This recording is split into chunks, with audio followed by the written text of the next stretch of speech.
കൂവിത്തോൽപ്പിച്ച ആരാധകർക്ക് മുമ്പിൽ അവൻ മിന്നുന്ന പ്രകടനം കാഴ്ചവെക്കുകയായിരുന്നു. അതെ, വിനി ജൂനിയറാണ് ഈ കളിയിലെ പ്ലെയർ ഓഫ് ദ മാച്ച്. അതെ, 2 അസിസ്റ്റും 1 ഗോളുമായിട്ടാണ് വിനി ജൂനിയർ മിന്നിത്തിളങ്ങിയത്. പിന്നെ കിലിയൻ എംബാപ്പയുടെ ഇരട്ട ഗോളുകളും, പിന്നെ വിനീനെ പോലെ കൂവിലേറ്റ ബെല്ലിംഗ്ഹാമിൻ്റെ വക 1 ഗോളും, പിന്നെ 1 ഗോൾ ഫ്രാങ്കോ മസ്തന്യൂനയുടെ വകയാണ്. അതുപോലെ തന്നെ മൊണോക്കോ താരത്തിൻ്റെ ഒരു ഓൺ ഗോളും ഉണ്ടായിരുന്നു. അതിനെ ഫോയ്സ് ചെയ്തത് വിനി ജൂനിയറാണ്. യുവേഫ ചാമ്പ്യൻസ് ലീഗിൽ മൊണോക്കോനെ 1-നെതിരെ 6 ഗോളുകൾക്കാണ് റയൽ മാഡ്രിഡ് പരാജയപ്പെടുത്തിയത്. കളിയിൽ റയൽ മാഡ്രിഡിന്റെ മുന്നേറ്റത്തിൽ കിലിയൻ എംബാപ്പയും ഫ്രാങ്കോ മസ്തന്യൂനയും വിനി ജൂനിയറും ഒക്കെ ഒരുമിച്ചാണ് ഇറങ്ങിയത്. എന്തായാലും മൊണോക്കോ ഇപ്പോൾ അത്ര നല്ല ഫോമിലൊന്നും അല്ലാന്ന് എല്ലാവർക്കും അറിയാം. അത് റയൽ മാഡ്രിഡ് കൃത്യമായി മുതലെടുത്തു. എന്തായാലും 5-ാമത്തെ മിനിറ്റിൽ തന്നെ കിലിയൻ എംബാപ്പെ ഗോൾ അടിക്കുകയായിരുന്നു.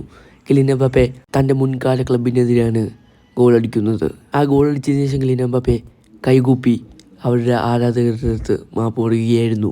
എന്തായാലും 26-ാം മിനിറ്റിൽ വിനി ജൂനിയറുടെ അസിസ്റ്റിൽ നിന്ന് കിലിയൻ എംബാപ്പെ വീണ്ടും 1 ഗോൾ കൂടി സ്കോർ ചെയ്യുകയായിരുന്നു. 2-ാം പകുതിയിൽ 51-ാം മിനിറ്റിലാണ് വിനി ജൂനിയറിന്റെ അസിസ്റ്റിൽ നിന്ന് ഫ്രാങ്കോ മസ്തന്യൂനാണ് ഗോൾ പിടിക്കുന്നത്. അതിനുശേഷം 55-ാം മിനിറ്റിലാണ് കേററിന്റെ ഓൺ ഗോൾ വരുന്നത്. 63-ാം മിനിറ്റിൽ ഹൂളറിന്റെ അസിസ്റ്റിൽ നിന്ന് പന്തുമായി മുന്നേറിക്കൊണ്ട് വിനീഷ്യസ് ജൂനിയർ അത് മനോഹരമായി ഫിനിഷ് ചെയ്തുകൊണ്ട് 1 ഗോൾ കണ്ടെത്തുകയായിരുന്നു. എന്തായാലും 72-ാം മിനിറ്റിൽ മൊണോക്കോ ഒരു ആശ്വാസ ഗോൾ കണ്ടെത്തുകയായിരുന്നു. അതിനുശേഷം ഫെഡെ വാൽവെർഡിന്റെ അസിസ്റ്റിൽ നിന്ന് ബെല്ലിംഗ്ഹാം 1 ഗോൾ സ്കോർ ചെയ്യുകയായിരുന്നു. എന്തായാലും വീഡിയോ ഇഷ്ടപ്പെട്ടാൽ ലൈക്ക് ചെയ്യുക, ഷെയർ ചെയ്യുക, സബ്സ്ക്രൈബ് ചെയ്യുക.